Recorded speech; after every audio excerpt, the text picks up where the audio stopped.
Excuse me, sir. Yeah, man, what's up? Would you like to be a guest on the NFK podcast? NFK podcast. Yeah. Like, you just interview people on the street? Yeah, so the NFK stands for Norfolk, and we interview anybody and everybody in Norfolk. You interview people on the street in Norfolk? Yeah. I gotta be on the show, man. You must be a brave man. Yeah, come sit down. Great, so I can sit beside you? Yeah, sure. Great, thanks. All right, great. So I'd love to know a bit about you. So let's start by, what is your name and what do you spend the most time doing? Yeah, my name is Joseph Trahan. The most time I spend doing is probably taking care of our roommates. 8-year-old roommate, baby, and then of course my wife. Okay, so roommates being family and a loving home. Yeah, it's my family. I jokingly called them my roommates, but yeah, okay, my family. Where'd you meet your wife? So we met down here on Frederick Boulevard, actually in Portsmouth, Virginia, working at a Chick-fil-A together. So we were coworkers first, and then the rest is history. I got you.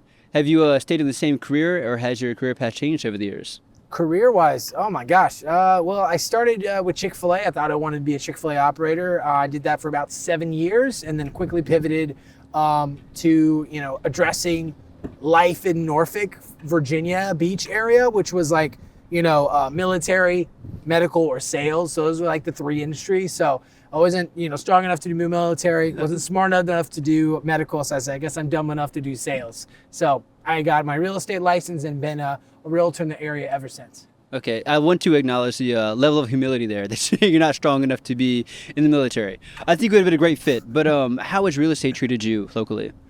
Real estate locally, I think the time I got in, it was a very, very hard time for the world in general. Industry-wise, it was good. It was financially feasible, but of course it was during COVID, which was just an awful time for the world, and we were very isolated. So one of the things I like to think of that I was given by the industry is the structure and framework to build a business. And then from there, it just all became about, as we have kind of come out of this isolation view, how do we connect with people and businesses overall? Because, where you move somewhere, you want to call it home, and being close to your home is more than just about the house. It's about, like your favorite restaurant or like your neighbors and community and stuff like that. Okay, so how are you building those connections, and how do you learn so much about the city? Yeah, well, I really nerded out. I joined a bunch of Facebook groups. That's where I went. I quickly got banned from a lot of Facebook groups. It's kind of what I'm known for, because I just exposed the city. Because I'm like, hey, here's this best beach spot, or here's the best restaurant, and locals do not like to share their favorites. In fact, they're quite the opposite. So I was like, well, you know what? Let me just start my own Facebook group where I can kind of put all the secret spots, put all the things I know in there that I've learned from these other groups. Right. And I started Discover Virginia Beach Facebook group. That quickly spiraled out of control because, Virginia has so much to offer. So we just dropped the name Beach, and now it's Discover Virginia. And that actually led me to starting a podcast called the Discover Virginia Podcast, where we interview local businesses, entrepreneurs, and creatives like yourself to, just discover what Virginia has to offer for people living here. So there's a lot to take in there, but I want to hang on to one thing. So you have a podcast as well. Yeah. So this is not your first time being on camera and having a microphone close to you? No, not the first time, but definitely the first time recording at the Scope. Done some cool stuff with the Admirals, having Salty on the podcast, things like that. So it's all about just connecting with people in the community. So I actually used to work in the Scope years ago for ESI, event staffing. No way. Yeah, I think some of the Admirals games were some of the early events that we did. So who owns the Admirals now, do you know? I don't know his name, who owns the Admirals. I think I follow him on LinkedIn, though. Always chirping, seeing if I can get free tickets and free stuff, I mean, that's why you do a podcast. So you can get free stuff, right? Yeah, I got you. So how has podcasting impacted your career? Have you had any good connections? And you know what? Let me back up. I don't want to characterize them as good or bad, because I imagine you're much like myself. There's no such thing as a good or bad interview. But perhaps you could categorize them. Have there been anybody that has been involved with an event or anything like that? Yeah. Totally joking about the freebies, by the way. But we're always looking for sponsors for the show. No, I mean, when it comes to interviews, I think everyone, that's what makes a community beautiful. I mean, and diversity and beauty is so crucial to having just a great place to live. So we've been intentional with the people we've done interviews with to represent all walks of life, from everyone from, I always say, from pastors to witches to school teachers to local business owners, entrepreneurs. People that, have a very unique insight into life and business, and sharing their story, I think, is what kind of highlights the beauty and diversity of our area really well.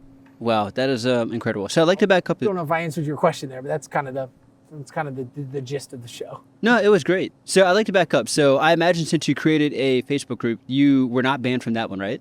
I was not banned from that one. No, I was able to join my own group and not get banned. Yeah. So what are some notable areas to look for in Virginia now that you are an expert? Yeah, well, I will say the groups that banned me were in Virginia Beach, specifically in the high community areas. So there's a couple private beaches. Let me guess.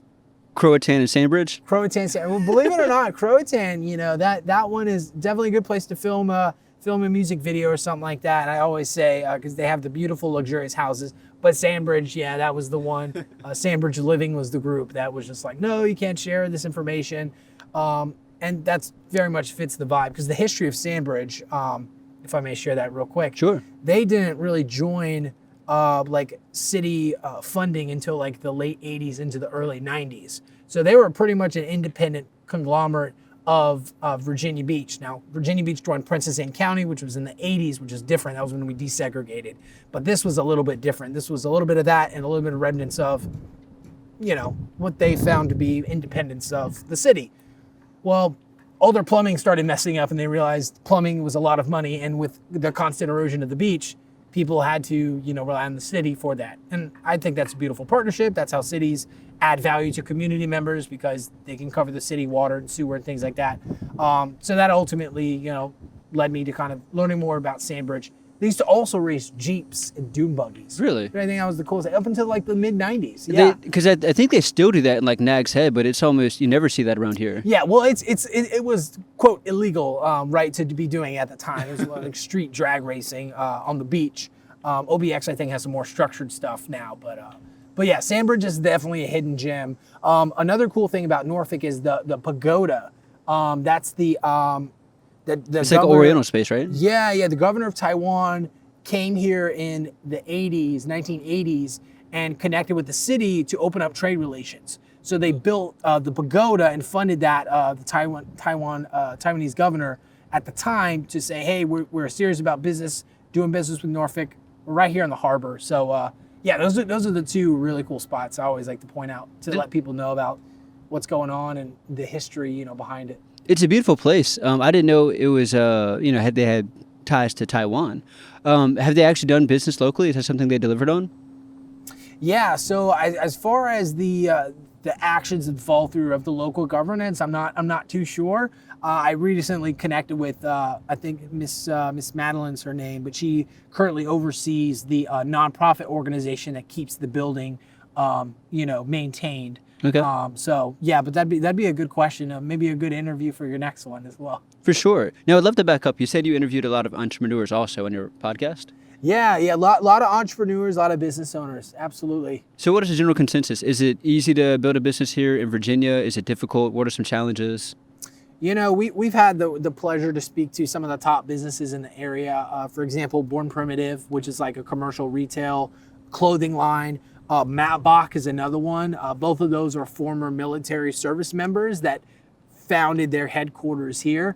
Matt Bach's more on the government contract side. They do defense equipment for like armor and gear.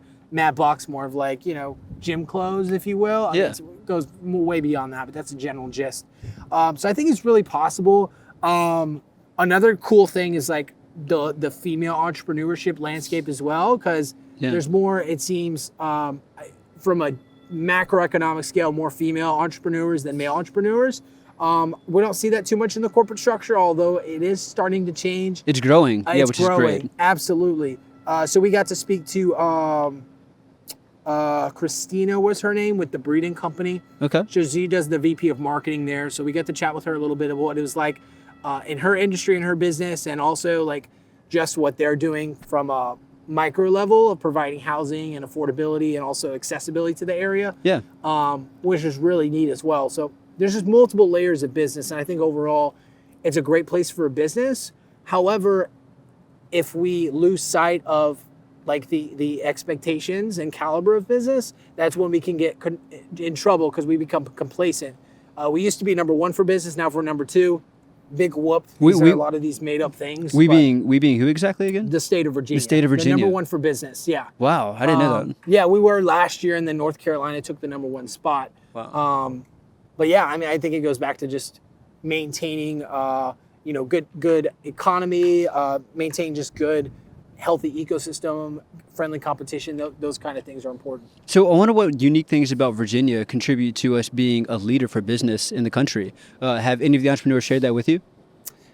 I've gotten a general gist. I want to be careful because like every industry is so unique and different. Right. But I think there's a couple core principles. There's really three main core principles I've learned from interviewing business owners about how to successfully run a business. Right. The first is, of course, going to be opportunity cost. So the big thing I heard, shout out to James Doe, he's always saying, identify the the ripples or reoccurrences in your marketplace. So Right. if you're noticing like this person's doing the same thing and so are five other people, there's probably something there. Maybe there's a reason. Maybe there's a reason, but even more so, they're kind of siloed off. They're separate from each other. Whereas if they were actually all come together, they could make a little bit more of a stronger impact or change potentially. It's Like worth- if you're saying worth if they exploring. collaborate, you're saying? Yeah, collaborate. Yeah.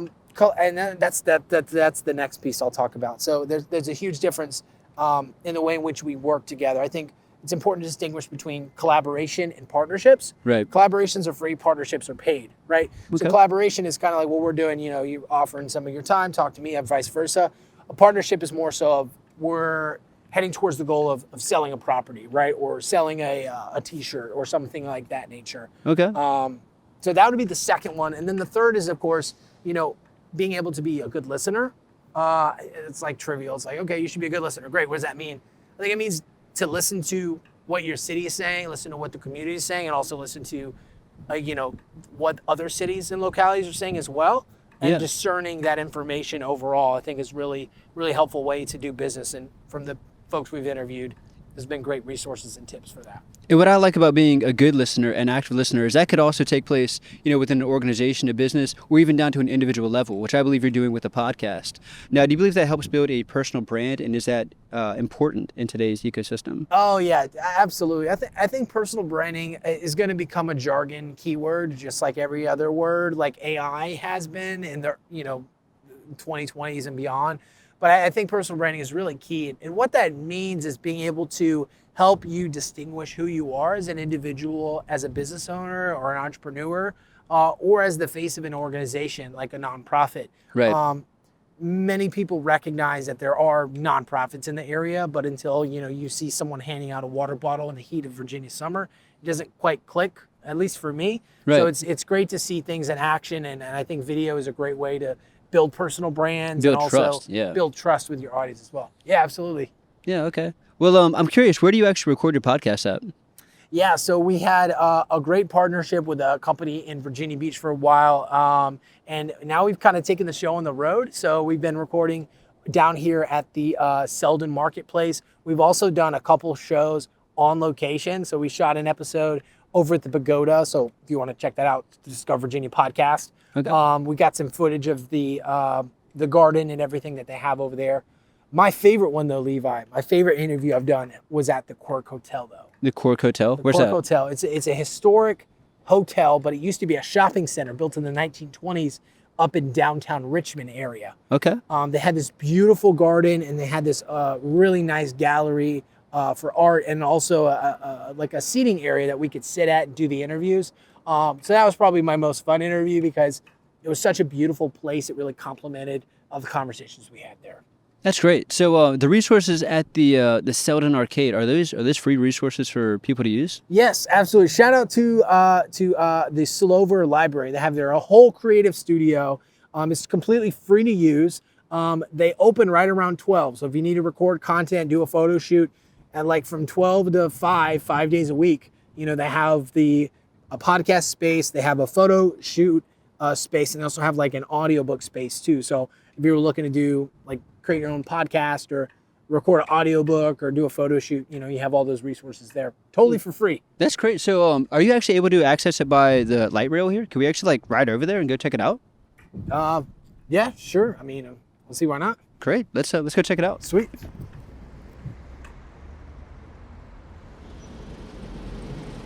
I think Thank goodness for editing, right? Yeah, if not, we would have had to walk all the way from the Scope. So glad we had it. Yeah, right. So this must be the Slover Library. Yeah, this is the Slover, man. It's got a library. The Selden Market is on the left, and the library is on the right. And then on the 4th floor, you got the whole creative studio for recording podcasts, audiobooks, or just creativity in general. All right, great. I'll have to check it out. Thank you so much. Yeah. Oh, and it's totally free. So yeah, just go take a look, man. Thanks for the interview. It was great. Yes, sir. Thank you. Appreciate it. Have a good one, man. You too.